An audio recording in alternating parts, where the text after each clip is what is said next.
Hi everyone, I'm Wendy and today I'm talking about oil-free salad dressing.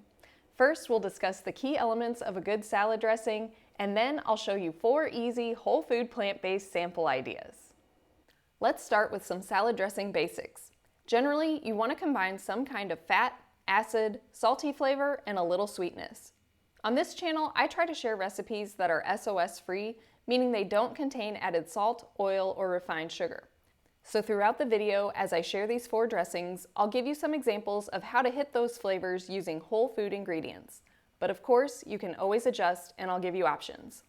For example, instead of oil, for the fat component, you could use nuts or seeds or avocado.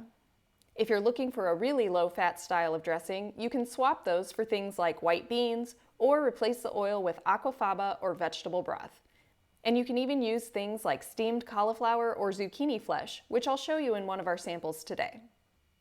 If you're wanting to go oil-free but struggling with how to do that, I have another video that goes through many samples of all the different ways you might typically use oil and what you can replace it with.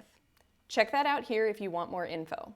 And today I'll be showing you both options, 2 really low-fat salad dressings as well as 2 higher-fat options.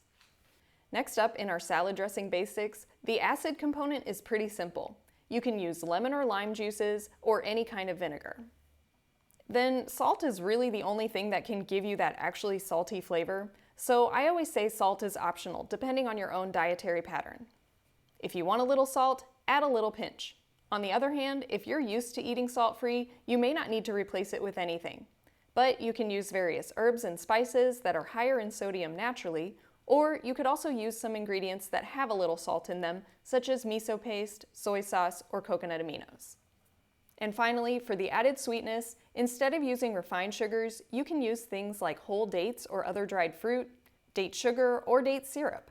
As I always say on this channel, everyone's taste preferences and health needs are different, so change it up to suit your lifestyle. Feel free to add your preferred sweetener, such as maple syrup, coconut sugar, or even regular refined sugar. So whenever you're making a salad dressing, you want to try to hit those flavors and always taste your dressing and adjust as needed. One pro tip when you're tasting your dressing, instead of just tasting it on a spoon, it's a good idea to test it on a vegetable, such as dipping a carrot or a piece of cucumber in the dressing. Since you'll ultimately be eating it on a salad, this is the best way to get a feel for how it's actually going to taste. And now that we know the basics, let's try to come up with a few sample dressings, starting with a simple vinaigrette or Italian style dressing. For this one, I'm starting with about a 1/4 cup of golden raisins. This will be our sweet component, and it's a great whole food option that'll give you just a subtle sweetness. If you needed it sweeter, you could add some other kind of sweetener as we discussed before. Next, for some extra flavor, I'm adding a clove of garlic. I'm slicing it up just so that it blends a little better. Then I'm adding a 1/2 cup of water. This is taking the place of the oil. So this is an example of a really low-fat dressing. I'm not using any kind of actual fat source, I'm simply replacing the oil with water. Then for our acid, I'm using a 1/4 cup of fresh lemon juice along with a 1/4 cup of red wine vinegar. Next, I have a tablespoon of Dijon mustard. This has a little bit of salt in it, so this will give us a little bit of that salty flavor. But again, adjust it and add salt to taste if you like. Mustard is also a really great ingredient to use in your salad dressings because it acts as an emulsifier, binding everything together. I'll blend this up and this would be ready to go as is for a basic red wine vinaigrette. Or if you want a little extra flavor, you could add some Italian seasoning to make it more like an Italian dressing. I'm transferring this to an old salad dressing bottle and I'll store it in the fridge. Next up, I have another low-fat dressing. This one is a chili lime mango dressing. I'm starting with about a cup of mango, and I'm using frozen because I always have that on hand, but of course fresh works too. Then of course, since this is mango lime, we need some lime juice. That will make up the bulk of our acidic component. I'm adding about a 1/4 cup. Then next up, we need some chili powder. Use your favorite kind of chili powder, whether that's hot or mild, and add it to taste. Start with about a 1/4 to a 1/2 teaspoon and then taste and adjust. You can always add more, but you can't remove it. Then here I'm adding about a 1/2 cup of zucchini flesh. This is just from a raw zucchini that I peeled and roughly chopped. The zucchini is actually taking the place of the oil in this recipe.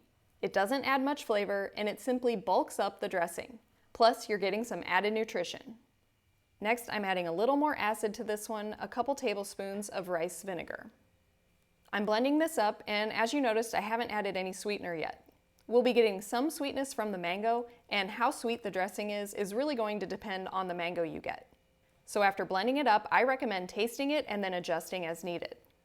Again, you could add a whole food sweetener like date sugar, or you could even blend up a whole date or other dried fruit. Keep in mind that that will affect the color of your dressing, and I want to keep this one a pretty bright yellow, so I'm just adding a little bit of maple syrup. As always, add this to taste depending on how sweet you want your dressing to be. Again, I'll transfer it to a bottle and store it in the fridge. Next up, let's make one of my favorites. This is a creamy roasted garlic dressing. This one does require a little extra prep ahead of time because you need to roast the garlic. I recently shared a video showing exactly how you can do this, including how to batch prep and freeze it so you always have it ready to go. For the fat component, I'm using about a 1/4 cup of walnuts. To make sure these get blended up really smooth, I'm going to soak them in water for about 20 minutes. Then for our acid, I've got a few tablespoons of lemon juice, and I'm going to go ahead and put those in my blender cup along with our sweet component, 1 medjool date. I'm chopping that and dropping it in with the lemon juice, and I'll also let that soak a little bit to soften the dates. After the dates and nuts have soaked, I'll drain off the water from the walnuts and add that into the blender. I'm also adding a 1/2 cup of white beans. For a lower fat version, you could omit the walnuts and use more beans, or on the other hand, for an even richer dressing, you could omit the beans and use more nuts. Next up, I have my roasted garlic. I'm just using about a tablespoon. I've also got some Italian seasoning there, but I'm going to wait to add that until after it's blended. And once I blended that, I realized I forgot to add my mustard. For this one, I'm using a tablespoon of stone ground mustard, but you could use Dijon again if you prefer. I also forgot to film it, but I added a couple tablespoons of red wine vinegar. I often like to include both lemon juice and some kind of vinegar because it adds more complexity to the flavor. And after you taste and adjust, this one is ready to go. Last but not least, I've got an avocado herb dressing. Obviously, our fat component for this dressing will be avocado. Then I'm adding 1 raw garlic clove and some herbs.